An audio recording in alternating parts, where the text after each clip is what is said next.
விருச்சிக ராசிக்கார அன்பர்கள் அனைவருக்கும் எனது அன்பு கலந்த வணக்கங்கள். நான் உங்கள் அஸ்ட்ரோ சின்னதுரை, பிளிமிசை கூத்தூர், பெரம்பலூர் மாவட்டம்.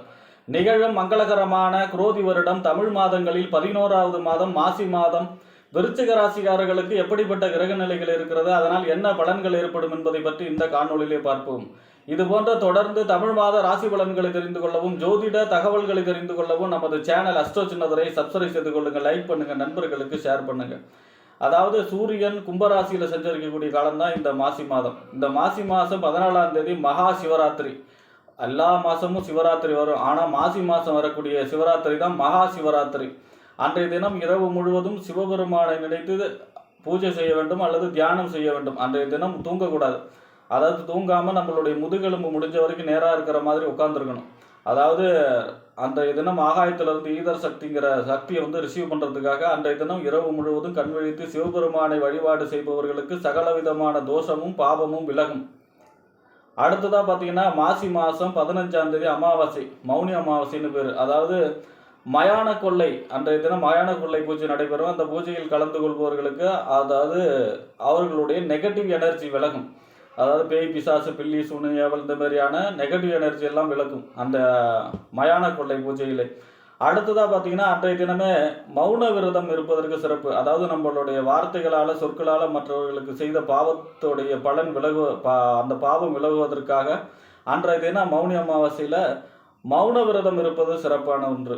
அடுத்ததாக பார்த்தீங்கன்னா மாசி மாதம் 28ஆம் தேதி மாசி மகம்.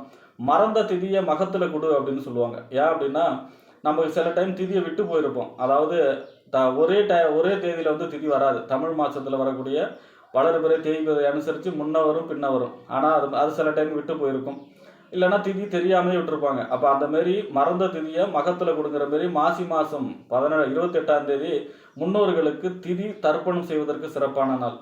அடுத்ததாக பார்த்தீங்கன்னா மாசி மாதம் 30ஆம் தேதி காரடையா நோன்பு. அதாவது சுமங்கலி விரதம். அதாவது சுமங்கலியாக இருப்பதற்காக பார்வதி கௌரி வழிபாடு, சத்தியவான் சாவித்திரியுடைய கதையை பாராயணம் செய்கிறது. இந்த மாதிரி அதாவது அன்றைய தினம் சாவித்திரி சத்தியவான யமங்கிட்ட இருந்து உயிரை மீட்டாங்க இல்லையா, அப்போ தீர்க்க சுமங்கலியாக இருப்பதற்காக செய்யக்கூடிய வழிபாடு பரிகாரங்களை செய்யக்கூடியது இந்த காரடையா நோன்பு மாசி மாதம் 30ஆம் தேதி.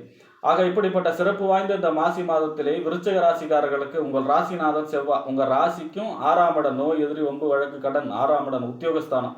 இந்த 1க்கும் 6 கூடிய செவ்வாய் 8ஆம் இடத்துல மறைஞ்சிருக்காரு. 8ஆம் இடத்துல மறைஞ்சாலும் வக்கரமாக இருக்கார். எது வரைக்கும்? இந்த மாசி மாதம் 12ஆம் தேதி வரைக்கும் உங்கள் ராசிநாதன் வக்கரகதியில் இருக்கார்.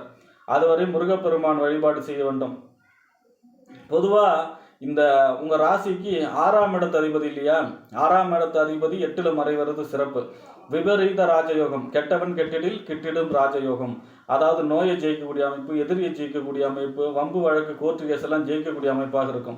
ஆனால் ராசிநாதன் போய் 8ல் மறைகிறார் அப்படின்னா ஆரோக்கியத்தில் அக்கறை தேவை, பயணங்களில் கவனமாக இருக்கணும், நம்பிக்கையின் பேரில் எதுவும் செய்யக்கூடாது அப்படிங்கிறதும் கவனமாக இருக்கணும்.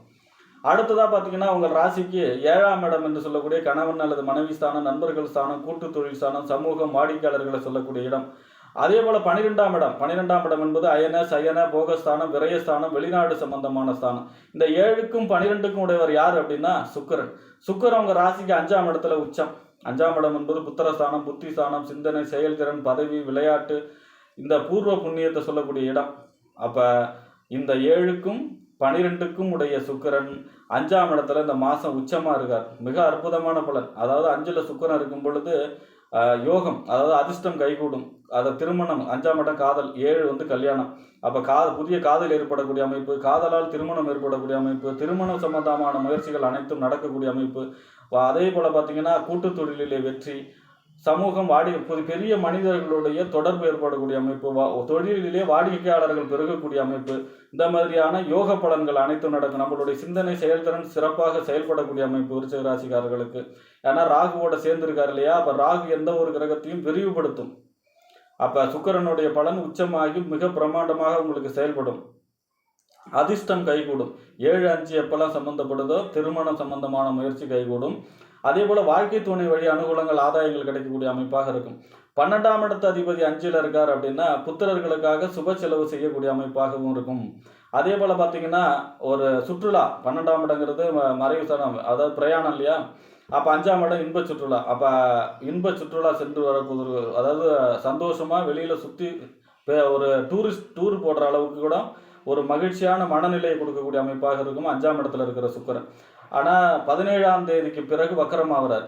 பொதுவாக ஒரு கிரகம் நீச்சமாய் வக்கரமானா உச்சம் பலனை செய்யும், உச்சமாய் வக்கரமானா நீச்ச பலனை செய்யும். அப்போ உச்சமாயி சுக்கிரன் வக்கரமாகிறார், அப்போ நீச்ச பலனை செய்யக்கூடிய அமைப்பு வந்துடும்.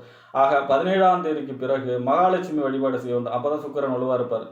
அடுத்ததாக பார்த்தீங்கன்னா உங்கள் ராசிக்கு 8ஆம் இடம், அதாவது மறைவு ஸ்தானம் என்று சொல்லக்கூடிய 8ஆம் இடத்துக்கும் 11ஆம் இடம் என்று சொல்லக்கூடிய லாபஸ்தானத்துக்கும் அதிபதி. அதாவது லாபஸ்தானம், மூத்த சகோதர ஸ்தானம், 11ஆம் இடம், அபிலாஷைகள் பூர்த்தியாகக்கூடிய இடம். ஆக இந்த 8க்கும் 11க்கும் உடையவர் யார் அப்படின்னா புதன் உங்கள் ராசிக்கு 4ஆம் இடத்துல சஞ்சரிக்கிறார். வீடு, வண்டி, வாகனம், மனை, தாயார், சொத்து சுக ஸ்தானத்தில் சஞ்சரிக்கிறார் 15ஆம் தேதி வரை.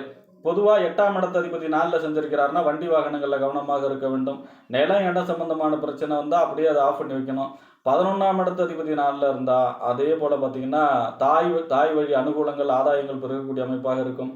அதே போல் பார்த்தீங்கன்னா புதிய வண்டி வாகனம் வாங்கக்கூடிய அமைப்பு, நிலம் வாங்கக்கூடிய அமைப்பு, இடம் வாங்கக்கூடிய அமைப்பு, அல்லது உங்கள் இடத்தையோ வாகனத்தையோ நல்ல விலைக்கு விற்கக்கூடிய அமைப்பு, இந்த மாதிரியான அமைப்பெல்லாம் மிகச்சிறப்பாக இருக்கிறது.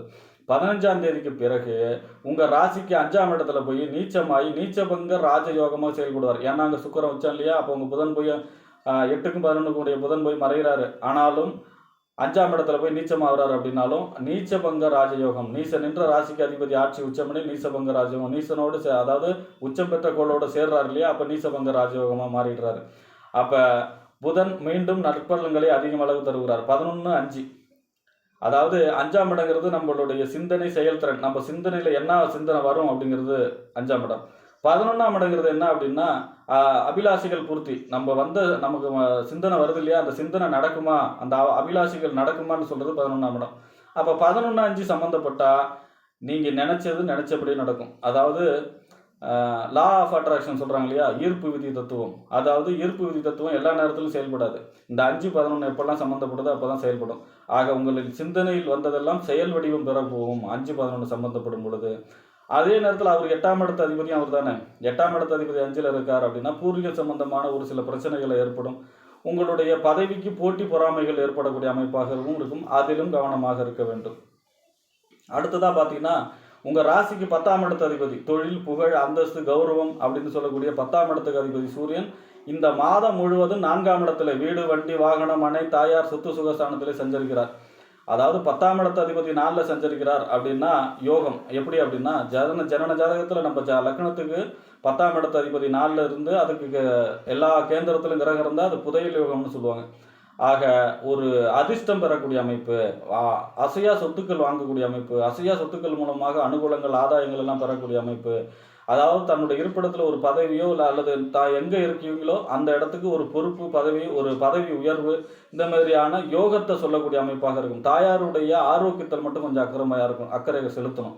ஏன் அப்படின்னா உஷ்ணகிரகம் உட்காந்துருக்காரு இல்லையா, அப்போ தீராத தலைவலி, கண் சம்பந்தமான பிரச்சனை, தைராய்டு, முதுகெலும்பு பாதிக்கிறது, இந்த மாதிரியான உஷ்ண சம்பந்த காய்ச்சல் வர்றது, இந்த மாதிரியான தாயாருடைய ஆரோக்கியத்தில் மட்டும் அக்கறை செலுத்தணும். மற்றபடி சூரியன் எல்லா வகையிலும் அனுகூலமான பலன்களை தர இருக்கிறார். ஆக விருச்சிக ராசிக்காரர்களுக்கு இந்த மாதம் முழுவதுமே எல்லா கிரகங்களும் நற்பலன்களையே தருவார். ஆனால் ராசிநாதன் போய் 8ல் மறைகிறார். அப்படிங்கிறதுனால இந்த மாதம் முழுவதுமே செவ்வாய்க்கிழமையில முருகப்பெருமானை வழிபாடு செய்யும் பொழுது இந்த மாசி மாதம் விருச்சிக ராசிக்காரர்களுக்கு அதிர்ஷ்டகரமான மாதமாக அமையும் என்று கூறி விடைபெறுகிறேன். நன்றி, வணக்கம்.